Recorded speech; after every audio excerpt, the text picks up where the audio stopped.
Почитувани представници на медиумите, почитувани граѓани и граѓанки. Денеска го свикавме овој прес по најавената или предлог законот за јавни набавки поднесен од група на пратеници на владеачкото мнозинство, тоест поточно од ВМРО ДПМН. Со ова сметаме дека овој алармантен тренд на носење на закони по скратена постапка отвара секогаш врата за манипулација, злоупотреба на институционалната моќ и ограничување на транспарентноста. Праксата не само што го намалува квалитетот на законите што ги донесуваме, туку ја загрозува довербата во парламентарниот систем, бидејќи граѓаните ја губат можноста да бидат информирани и вклучени во процесите. Наместо отворена дебата, критичко размислување и соочување на аргументите, сведоци сме на молскавично туркање на законски измени, кои често служат за политички интереси и краткорочни решенија. Дополнително оваа практика ја го нарушува принципот на правната сигурност, што е еден од клучните столбови на правната држава.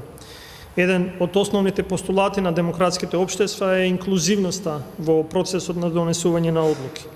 Кога законите се носат без соодветна консултација со засегнатите страни, без отворени дебати и без јавна расправа, тој процес ја губи својата демократска легитимност. Токму ова се случува со предлог измените на законот за јавни набавки, во кој што слушаме низа на критики од граѓанскиот сектор и сите други платформи кои што се здружени и ги следат појавите, како што е појавата на корупција. Со предлогот, поднесен од 7 пратеници на ВМРО ДПМН, има еден нов обид за смена на Комисијата за жалби на јавни набавки, се одземаат ингеренциите на бирото и се укинува одредбата за транспарентност. А ниту нема потреба веќе за докажување за стручноста, тоест познавањето на странските јазици за лицата кои што ќе бидат членови на Државната комисија за жалби по јавни набавки. Впрочем, се укинуваат две суштински работи. Едната е укинување на управната контрола, која што е единствениот механизам за контрола на јавните набавки од поголем обем за стоки, услуги и за работи во државата, кој впрочем во изминатиот период укажа на државата дека е единствениот прав начин за спречување на коруптивни моменти при јавните набавки и се додава така наречена административна проверка наместо управната контрола.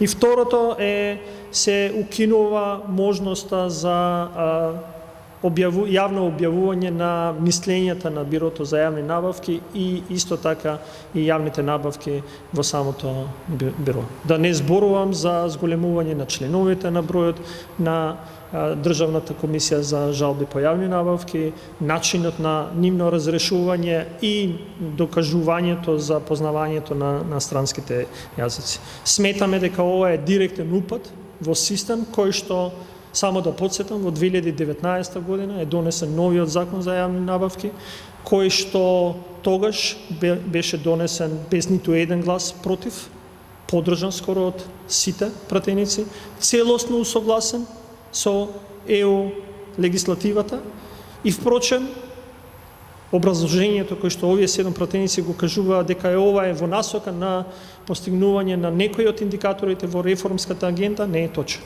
Во реформската агенда точно е дека треба да се унапредат одредени процеси и процедури, тоест системот за јавни набавки, не укажува на менување, тоест на враќање во законот за јавни набавки. И токму водени од ова, пратеничката група на СДСМ поднесе 2 амандмани кои што бараат во суштина останување на сегашните одредби и вчера пред започнување на Комисијата за финансирање и буџет поднесовме според член 152 од деловникот на работа на собранието, поднесовме до председателот на собрание барање за јавна дискусија по основ на законот, предлог измените на законот за јавни набавки.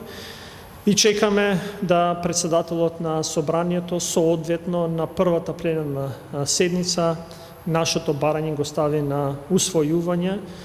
Се надевам дека владеачкото мнозинство ќе има слух да овозможи јавна расправа, јавна дискусија по овој закон и ова да биде начин на укажување дека сепак гласот на експертите, гласот на јавноста, на граѓанскиот сектор, но и на опозицијата секојаш треба да бидат добре дојдени за да се расправа, да има форум за расправа, за критични точки за кои што ќе го напредат животот на сите граѓани во државата.